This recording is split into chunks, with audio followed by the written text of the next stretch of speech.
Why me? How could this have been avoided? When do I get a mount? Can I please borrow 1 gold?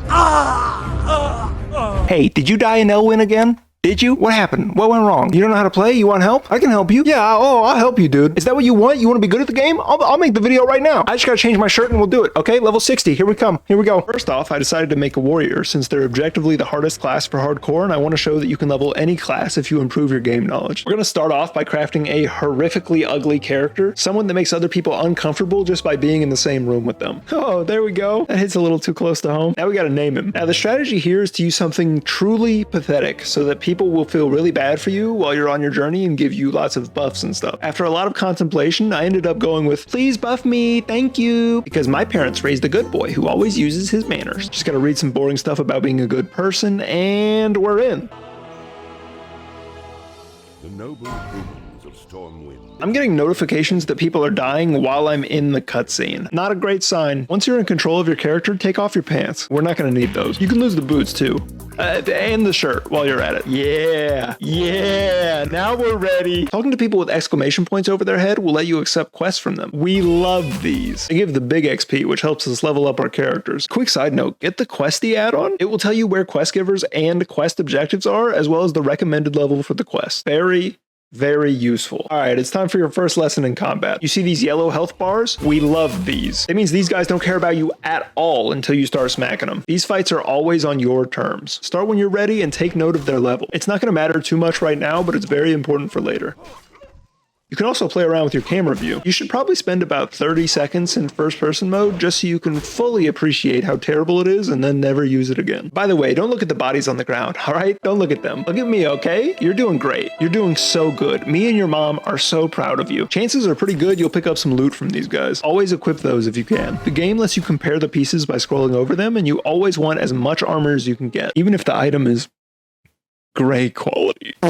Once you're level 2, it's time for training. This guy will send you to your class trainer who will instantly become your best friend. They teach you abilities every even level and are the main way that you improve your character. Feel free to ask philosophical questions in the chat, but also accept the fact that you are essentially an unfeeling death machine and continue questing. Now we're going to skip ahead to the next topic. Stephen Harvey.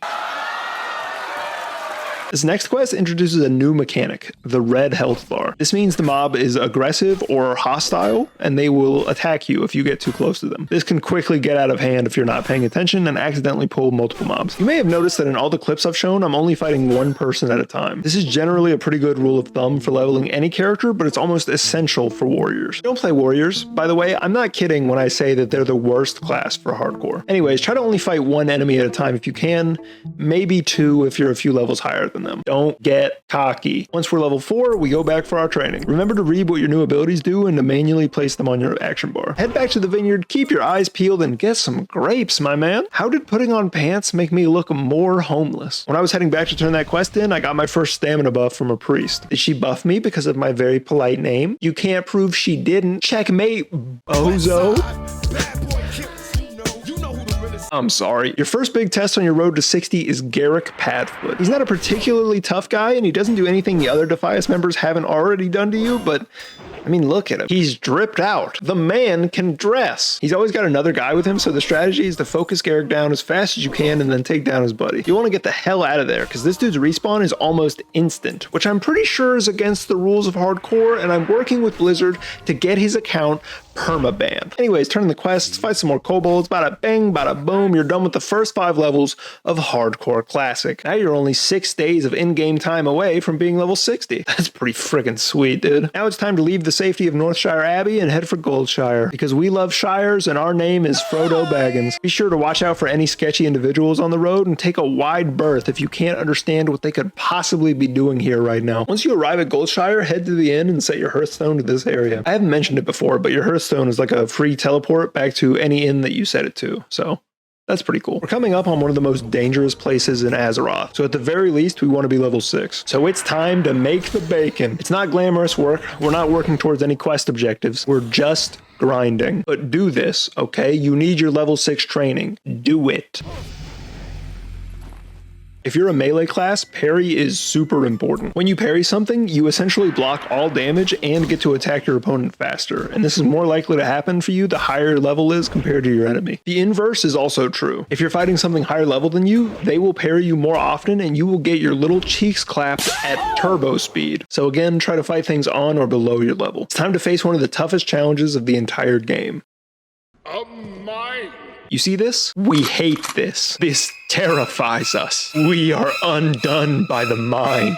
When you go in here, your camera needs to be flying around your body at Mach speed, checking for respawns. If you accidentally pull two guys, run. Always check the entrance to make sure it's clear in case you need to leave quickly. If you can join a group for indoor areas, do it. The danger is in the close proximity and the quick respawns. They will overwhelm you and you will die, like so many have before you. You should always be cautious and hardcore, but in here, you should be hyper vigilant. If you follow all of these tips, you will be fine. After these quests, it's time for Murlocs. This is another area that seems safer than it really is. You're outdoors, nice, but you're surrounded by water, not nice. These Murlocs all spawn pretty close together, and again, they are respawning quickly. I recommend this little island area because they don't spawn here and you can keep pulling them individually as they respawn. Soon you'll have a nice little pile of Murlocs and all the crystal kelp fronds you could ever dream of. I also recommend fighting the mobs you come across as you travel from one quest to another. It's nice XP and it'll help you bridge the gap between quest levels as you get further into the game. Learn first aid. It allows you to heal yourself in combat as long as you're not currently getting hit. I'll show you some really scary shit in a minute so you can see how useful it is. Keep questing and grinding until you're level 8 and grab your training. As a warrior, I get access to Hamstring, which is a great escape tool. Most classes will get something like this around these earlier levels, and they're one of the reasons the game actually becomes easier the further in you get. The more class abilities you have access to, the easier it is to get out of a scary situation. At this point, I took a detour to Stormwind to check out their cheese selection. It's just a personal thing, not really important for the guide, but I'd recommend looking into professions while you're here. Some of the most immediately useful ones are alchemy and engineering, which require mining and herbalism to find the materials for. Just remember you can only have 2 main professions at a time, and first aid counts as a secondary profession, so you can always take it regardless of your main 2. As we get closer to level 10, the game is really starting to give us the business. Here's an example of a fight where the bandit was 1 level higher than me and I had the typical classic WoW warrior experience. Okay, I'm starting the fight at full health here. Parry, miss,